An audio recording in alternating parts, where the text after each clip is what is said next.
Boa noite. O tema do nosso grupo é o processo psicodiagnóstico em crianças e adolescentes, que é recente. Porém, como essa faixa etária é muito importante para o desenvolvimento do ser humano, desde lá do século XIX, do século XX, com Piaget, com Vygotsky, com os testes de inteligência e com a psicanálise, cada vez mais vem tendo estudos sobre a prevenção e para tratar psicopatologias relacionadas ao comportamento, às emoções e ao sistema cognitivo dessa idade. A avaliação psicológica, portanto, requer alguns cuidados específicos, como, por exemplo, o cuidado com as impressões iniciais. Então, é muito importante que o avaliador saiba estabelecer um bom rapport com a criança para que ela crie confiança nele. Então, é importante também que ele não considere um diagnóstico pré-estabelecido sobre ela, porque, de acordo com Freud, o aparelho psíquico, os mecanismos de defesa ainda estão sendo formados nessa idade. Muito importante que o avaliador tenha cuidado com o diagnóstico e entenda alguns conceitos, como, por exemplo, o que é realmente normal e o que é transtorno mental, já que a queixa e os sintomas trazidos pelos pais normalmente só são entendidos na percepção dele da escola e normalmente são relacionados a sintomas emocionais, habilidades sociais e alguns comportamentos. É importante também que o terapeuta, acima de tudo, escute o que é relatado pelo paciente. O avaliador deve buscar entender a dinâmica familiar e a estrutura familiar da criança, para compreender o contexto social em que ela está inserido, e também observar aspectos pessoais e da personalidade dos pais, qual desejo eles projetaram nessa criança e como funciona a relação dentro da família dela, com os pais, avós, tios, etc. Bom, um dos cuidados que o psicólogo tem que ter ao fazer o diagnóstico de uma criança ou de adolescente diz respeito aos elementos sintomatológicos. Enfim, antes de qualquer diagnóstico, o psicólogo tem que analisar, observar quais são os motivos da consulta e as características dos sintomas que são apresentados. Isso tem que ser feito antes de qualquer diagnóstico. Depois de fazer tudo isso, o sintoma tem que ser o foco. O psicólogo tem que fazer uma escuta atenta de quais são os sintomas, o que está acontecendo, o que desencadeia esses sintomas, como essa criança se sente, esse adolescente. E como muitas vezes as crianças ou os adolescentes são enviados, encaminhados para análise ou terapia ou acompanhamento, eles mesmos possuem motivos diferentes dos pais ou de qualquer instituição que os encaminhou. E o motivo dessa consulta ou desse encaminhamento pode ser diferente para a criança e para os pais. Então, analisar, apurar esses motivos vai fazer com que o profissional entenda quais são o conteúdo não manifesto, ou seja, o que a criança traz inconscientemente, fora tudo que está sendo apresentado, os sintomas, o que é visível, o que a escola diz, ou o que os pais dizem, ou qualquer coisa que seja. Entretanto, mesmo assim, o diagnóstico ele é muito importante, principalmente para instituições, por exemplo, na escola. Se uma criança possui algum diagnóstico mesmo, de fato, essa criança pode ter o auxílio de outro profissional ali com ela no aprendizado e etc. E esse diagnóstico ele pode ser feito a partir de instrumentos como o DSM-5. Entretanto, muitas pessoas fazem queixas, né, em relação a isso. Alguns pais, algumas pessoas acham que isso teria uma visão assim, reducionista. Por exemplo, uma criança que é diagnosticada com qualquer doença que seja, ela fica taxada, ela sofre, discriminações, etc.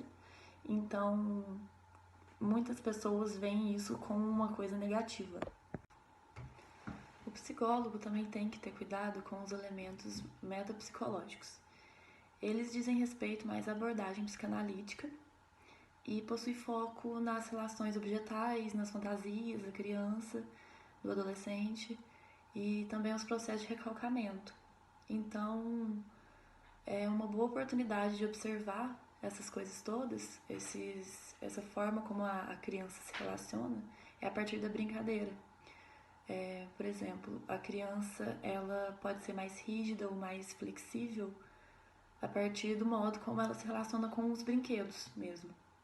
A criança tem a tendência de brincar com os mesmos objetos ou não. A partir disso, o profissional começa a perceber e observar como são as relações dela com os próprios pais, na escola, como ela se vê, como ela enxerga o outro, como ela enxerga as coisas ao redor dela. Enfim, para concluir, é importante também citar que o diagnóstico vai variar de acordo com a abordagem que o psicólogo segue, ou as suas reflexões pessoais, ou sua formação profissional. Mas, independente disso, é muito importante que ele tenha como foco o desenvolvimento do paciente, aquilo que ele observa, aquilo que ele analisa, assim como os elementos familiares e sociais do mesmo. Boa noite, gente. Nós vamos falar também do capítulo 20, que é a testagem psicológica em crianças e adolescentes.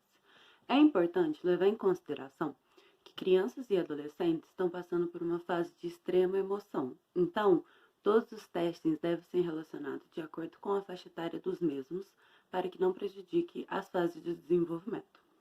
Os resultados dos testes devem ser sempre feitos de maneira contextualizada, atrelados aos resultados das demais técnicas abordadas diante da avaliação psicológica. É importante também considerar que os mesmos vivem sob influência exterior. Então, os resultados devem ser realizados de forma que não sejam taxativos e devem considerar também o atual momento de vida do ser humano. O CFP disponibiliza um manual que contém informações de como deve ser a explicação dos testes para os jovens. O ambiente deve ser um ambiente livre de estímulos, se levarmos em consideração também que crianças e adolescentes se distraem com mais facilidade.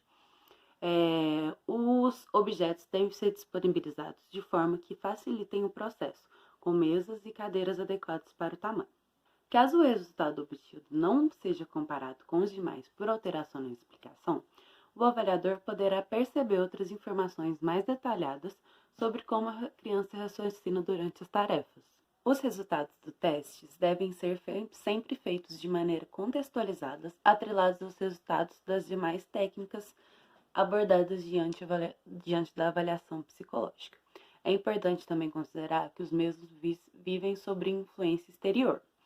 Então, os resultados devem ser realizados de forma que não sejam taxativos e devem considerar também o atual momento de vida do ser humano.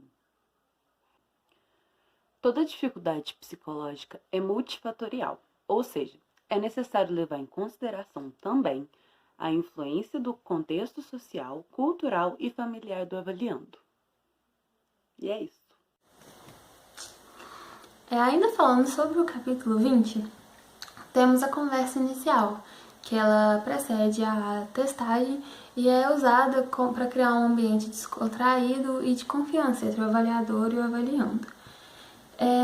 Além dessa conversa, existem algumas técnicas gráficas, como jogos, desenhos, que podem ser usados como um quebra-gelo. Entre esses testes, existem alguns que são aceitos mais facilmente, como o HTP, que é um teste projetivo.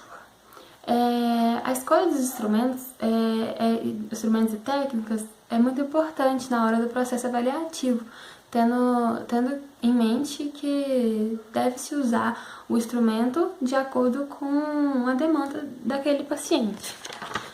Também é importante observar as características demográficas do paciente. Por exemplo, uma criança que tem dificuldade, que usa óculos, tem dificuldade de enxergar, ela vai ter dificuldade em realizar alguns testes que ela tem que observar alguma imagem e isso pode prejudicar o resultado, né? Temos a desejabilidade social também, que é vista como um julgamento do paciente sobre o que a sociedade, qual a resposta que a sociedade vai aceitar. Então, o paciente pode não ser completamente sincero com você ali na hora do teste e isso prejudicará também o resultado. Existe o SATEPS, né, que é um sistema do CFP onde todos os testes devem ser passados, analisados e possivelmente aceitos, aprovados, e só assim poderão ser usados. E é isso, galerinha. Até loguinho, até mais. Beijinho.